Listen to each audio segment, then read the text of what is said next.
The recent plight from metropolitan Melbourne to regional Victoria provides a conversation starter for urban growth in Victorian regional cities.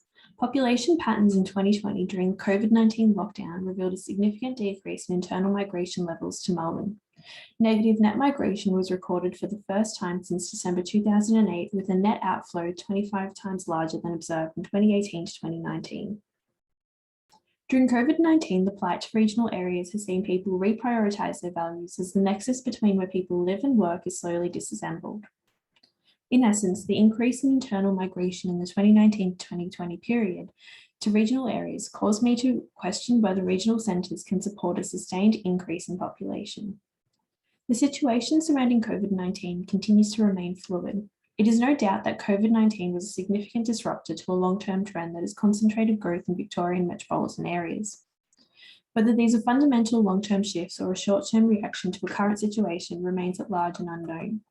However, COVID-19 has provided an opportunity for Victoria to reset its current spatial patterns, with the pre-COVID pressures on Melbourne becoming significantly unstable. Through a GIS multi-criteria spatial analysis, scenarios to consider a range of possible future outcomes were developed for a case study area of the city of Ballarat. Ballarat was selected due to its triangulated location between Melbourne and Geelong and its out-of-date urban development program. First, suitable locations to allocate future residential growth in the city of Ballarat were identified through a weighted overlay analysis. Social, economic, environmental, and existing spatial conditions were considered in a multi-criteria decision-making process based on the frequency of 5 themes determined through an initial planning policy analysis.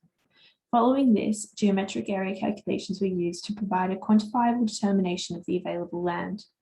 Available data in relation to annual dwelling approvals and population in the city of Ballarat were used to develop projections in relation to the amount of land required for future dwellings. Using planning scheme and livability ratios of land to dwelling units, changes to planning policy were factored into these projections. As a general trend, it was identified that a return to pre-COVID residential growth with all existing policy provisions will be adequate in relation to directing people to land that is most suitable. However, if the population is to increase at the identified COVID rate, existing planning policy will struggle to maintain growth in most suitable locations.